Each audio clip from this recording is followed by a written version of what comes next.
लोगोफोर नेचार पाब्लिकेसनाव नोंथांमोनखौ बरायबाय। दिनै नोंथांमोननि सिगाङाव COVID-19 नि फिन मोनसे सांग्रांथि होनो आखायाव लानाय जादों। नोंथांमोनहा बेखौ सावगारियाव नुगासिनो दङ। दा नाथाय नोंथांमोनहा दासिमबो फ्रायानो सानाखै जानो हागौ। दा बेनि सोमोन्दै नोंथांमोनखौ आं बाहाय मोननैसो साजेसन होनो आखायाव लाबोनाय जादों। सावगारियाव नुदों नोंथांमोनहा मोनसे डिस्टेन्स मेकिं खालामनानै मेनटेन खालामहोदों जोंनि भारतनि मोनफ्रोमबो रायजोनि पुलिसफोरा। दा बेयावहाय जाय जायगायाव दखान गला बन्द'नि गेजेरावबो खुलिदों बा बाजार मार्केट जादों बा नोंथाङा बबेबा मोनसे सोरबा सासे सुबुंखौ लोगो हमनांगौ जादों बा इमारजेन्सिनि थाखाय बबेयावबा थांदों। दा बेनि थाखाय सांग्रांथि जानांगौ दङ। बाहाय सावगारिखौ नोंथांमोना नुनो मोन्दों मोनसे बाजाराव।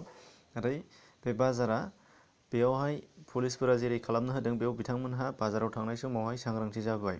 नाथाय जोङो बाजाराव थांनाय सम नङै बा गुबुन गुबुन जायगायाव जेरावखि थाया मानो बेवहाय साफ्रोमनिबो जायगायाव पुलिस थाजोबा।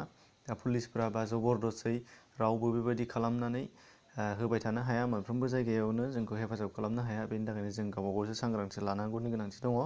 दा बे हिसाबै नोंथांमोनखौ खावलायनो आखायाव लानाय जादों। दा बेखौ नोजोर बोनानैनो बे सावगारिखौ नोजोर बोनानै नोंथांमोनहा बा जों साफ्रोमबो बुजिनानै मोननांगोन दि जोंबो जेरावखि थाया मानो न'नियानो जा बायजोनियानो जा बाहेरायानो जा बेबायदि डिसटेन्स मेनटेन खालामनानै जोङो सोलिलांनांगौनि गोनांथि जानानै फैगासिनो दङ।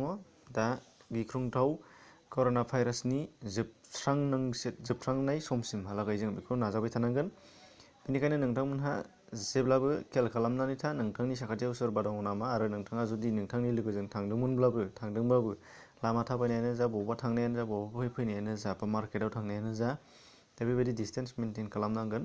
न'सुंसेयाव थांनायानो जा मायानो जा गासैबो नोंथांमोना बेखौ मेनेज खालामनांगोन। मानो होनबा मोनफ्रोमबो जायगायाव जोंखौ थिना बिमा बिफाया थिनो बोसोन होयो जोंखौ उन्दै समावल', नाथाय देरब्ला नों गाव गावनो बोसोन बा नों गावबा गावनो सोलिलांनानै थांनांगौनि गोनांथि दङ। जेरैहाय नोंथांमोनहाबो बेखौ खालामनांगोन। जास्ट बिथांमोनहा बा प्रसासना बा खुंथाया जोंखौ आइडियाल' होनानै होयो बेबायदि। दा बेखौ बुजिनानै जोङो सुबुंफोरा पाब्लिकफोरा बुजिनानै सोलिनांगोन। दा बेनि थाखायनो नोंथांमोनखौबो चेनेलनि जानानै खावलायहरनाय जादों।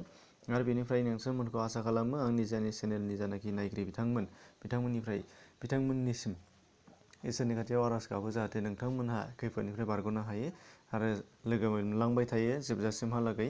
जोङो बेखौ आसा खालामनानै नोंथांमोननिसिम सुबुरुन फिन बिबावनानै नोंथांमोनखौ एसेयावनो दोनथ'नाय जाबाय। चेनेलाव गोदानै फैदोंबा साबस्क्राइब खालाम, नटिफिकेसन बेल दंबा थु, आरो नोंथांमोनहा गुबुन गुबुन भिडिअ नायनो थाखाय थाम्बनेलाव इनस्क्रिनाव जाखांफैगोन, नङाब्ला नोंथाङा चेक खालामनो हागोन डिसक्रिपसन बक्सआव। एसेनोसै, गोजोन्थों।